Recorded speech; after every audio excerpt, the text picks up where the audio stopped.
बड़ी खबर आ रही है और बड़ी खबर दर्शकों को दे दें कि अब एनसीपी के कार्यकर्ता फहमीदा हसन ने गृह मंत्री अमित शाह को एक चिट्ठी लिखी है और बताया जा रहा है कि इस चिट्ठी में फहमीदा हसन ने पीएम आवास के बाहर हनुमान चालीसा के साथ धार्मिक पाठ करने की इजाजत मांगी है। तो यहां पर पीएम आवास के बाहर वो चाहती हैं हनुमान चालीसा का पाठ करना, जिसे लेकर उन्होंने इजाजत मांगी है। एनसीपी की कार्यकर्ता हैं फहमीदा हसन, जिन्होंने गृह मंत्री अमित शाह को एक चिट्ठी लिखी है। तो आप इसे ऐसे भी कह सकते हैं कि जिस तरीके से नवनीत राणा ने मातोश्री के बाहर कोशिश की थी हनुमान चालीसा का पाठ करने की, तो ये उसके बदले में वो चाहती हैं कि पीएम आवास के बाहर इजाजत दी जाए। तो यानी आप सोचिए कि इस मामले में सियासत कितनी आगे बढ़ गई है और इसी को लेकर एनसीपी की तरफ से इसमें ये एक कदम उठाया गया है। उनकी कार्यकर्ता हैं फहमीदा हसन, जिन्होंने अमित शाह को एक चिट्ठी लिखी है और वो उसमें चाहती हैं कि पीएम आवास के बाहर हनुमान चालीसा का पाठ करने की इजाजत उन्हें दी जाए।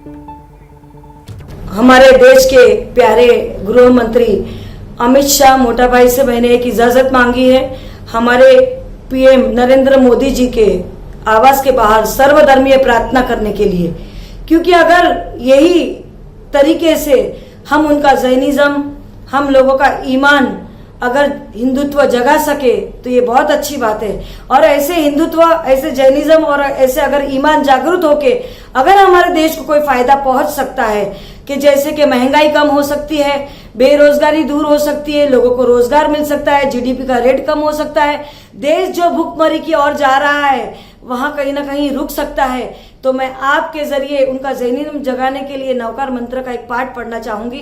नमो अर्यंताणम नमो सिद्धाणम नमो आयर्यणम नमो वजयणम नमो लोय सवसानुनम एसो पंच नमोकारो सव पाव फणासनो मंगलानंच सवेसी पडमंग हवै मंगलम।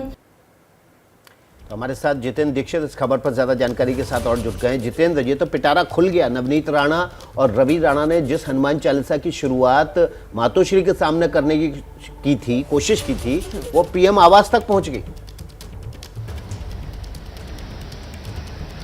जी हाँ, बिल्कुल। और ये सारा कुछ जो है अब से 3 हफ्ते पहले शुरू हुआ था विकास, जब राज ठाकरे ने गुड़ी पाड़वा के मौके पर, महाराष्ट्र का बड़ा त्यौहार है गुड़ी पाड़वा, उस मौके पर उन्होंने शिवाजी पार्क में एक सभा ली थी और उस सभा में सबसे पहले उन्होंने हनुमान चालीसा का जिक्र किया था और ये कहा था कि अगर मस्जिदों से लाउडस्पीकर नहीं हटाए गए जिनसे कि अजान दी जाती है तो उसके बाद उनके कार्यकर्ता मस्जिदों के सामने हनुमान चालीसा का पाठ करेंगे।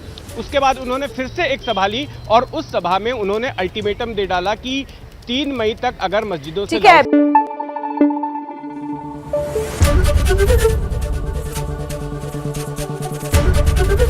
एबीपी न्यूज आपको रखे आगे।